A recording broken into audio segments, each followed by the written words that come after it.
3 বছৰৰ পূৰ্বে ঘৰৰ পৰা চুৰি হৈছিল কেটিএম বাইক। 3 বছৰৰ মূৰত হঠাৎ বাইকৰ গৰাকীলৈ আহিল এটা SMS আৰু গৰাকীয়ে উদ্ধাৰ কৰিলে মৰমৰ বাইকখন। আৰক্ষীৰ জালত পৰে 5টাকৈ বাইক চোৰ।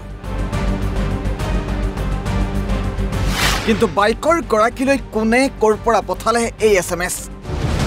এই কেটিএম বাইকখন 2021 চনৰ 9 অক্টোবৰত মাৰ্ঘেৰিটাৰ আছাদ উদ্দিন নামৰ এই যুৱকজনৰ পৰা চুৰি হৈছিল।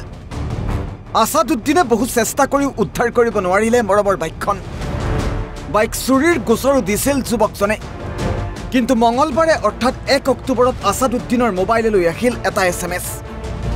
তাৰ পাছতেই বাইকখন উদ্ধাৰ হোৱাৰ লগতে আৰক্ষীৰ জালত পৰে 5জনকৈ যুৱক।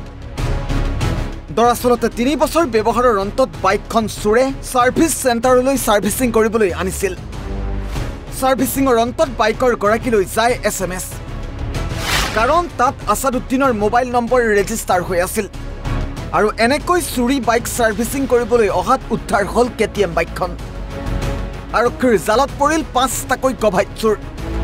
অভিযুক্ত চোৰকেইটা ক্ৰমে বিপুল ভূমিক, মৃদুল সোনা, কৃষ্ণা পাটৰ, প্ৰীতম দে আৰু পাপু দাস। অভিযুক্ত চোৰকেইটাৰ ঘৰ ডুমডুমাত। শুনক কি কয় আছাদ উদ্দিনে। মোৰ নাম আছাদ উদ্দিন আহমেদ, মই ইয়াৰ মাহেটাই নিবাসী। ঘটনাটো এনেকুৱা হৈছিল আপোনাৰ 2021 9 তাৰিখে মোৰ বাইকখন ঘৰৰ পৰা চুৰ হোৱা খবৰ এটা পালোঁ। মই আউট অফ ষ্টেচন আছিলোঁ, অলপ অৰুণাচল ফালে। মই আহি পাই দেখিছোঁ বাইকখন নাই। তাৰপৰা আমি আমাৰ আৰক্ষীক জনোৱা হ'ল, তাতে আমাৰ গোটেই ডকুমেণ্টছখিনি দিয়া মেলা হ'ল। তাৰপৰা বাইকখন চুৰ হ'ল।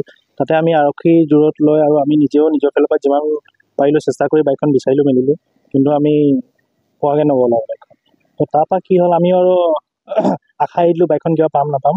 তাৰপৰা হঠাৎ এই আপোনাৰ 1 তাৰিখে মোৰ ওচৰলৈ মেছেজ এটা আহিল যে এনেকুৱা ডিলাৰৰ পৰা তো কিবা বস্তু এটা ছাৰ্ভিচিং হ'লে মেলিলে জব কাৰ্ড কৰিলে মোৰ মেছেজ এটা আহে। তো তেনেকুৱা মেছেজ এটা মোৰ ফোনলৈ আহিল। তো মোৰ সন্দেহ হ'ল যে মোৰ কিজানি বাইকখন মোৰ নামতে ৰেজিষ্টাৰ যেতিয়া আছিলে, তো মোৰ নামত মেছেজ এটা আহি সোমাইছেহি।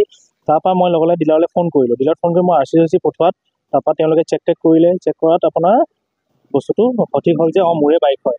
তাৰপৰা আমি গৈ তাতে গৈ ৰেস্কিউ কৰিলোঁ। তাৰপৰা আমি ডিলাৰৰ পৰা বস্তুটো এনেকুৱা কৰিলোঁ যে যোনকেইজনে বাইকখন ইয়াত আনি দিছিলে তেওঁলোকক মতা হ'ল।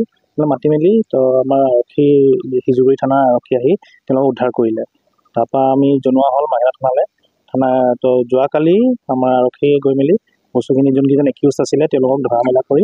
একিউজকেইজনৰ নাম কি বাৰু?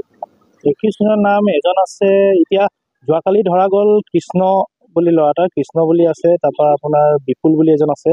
আৰু সিহঁতৰ মুখৰ পৰাই গম পোৱা গ'ল যে প্ৰীতম দে বুলি সি মানে মেইন জড়িত, মানে মোৰ ঘৰৰ পৰা বাইকখন সিহে লৈ যোৱা। আৰু তাৰ মাজত তাৰ লগত আৰু এজন ল'ৰা পাপু দাস বুলি নামত মেনশ্যন কৰা হৈছে। তাৰপৰা আৰু কেইজনমান যদি ইনক্লুড হ'ব এইটো আৰক্ষী চাগে চাব। এতিয়া ইমানখিনি ইনফৰ্মেশ্যন মই বৰ্তমান প্ৰীতম দাসক কাৰ্য কৰা হ'ল না? প্ৰীতম দাসক এতিয়া কাষ্টাডিত লোৱা হৈছে। লগত আপোনাৰ কৃষ্ণ বোলাজনকো কাষ্টাডিত লোৱা হৈছে। তাতে এতিয়া আৰক্ষীয়ে নিজৰ প্ৰচিডিংখিনি কৰি আছে। আৰু এগৰাকী আছিলে পাপু দাস বোলাজন এতিয়ালৈকে মানে অন স্পটত নাই, মানে এতিয়া তেওঁ অলপ পলায়িত হৈ আছে। তাৰপৰা এতিয়া আৰক্ষী যদি যিমান পাৰে তেওঁলোকে যদি তেওঁকো উদ্ধাৰ কৰিব পাৰে আমি মানে সুখী হ'ম আৰু। মাৰ্ঘেৰিটাৰ পৰা বিকাশ বৰুৱাৰ ৰিপৰ্ট, অসম লাইভ 24।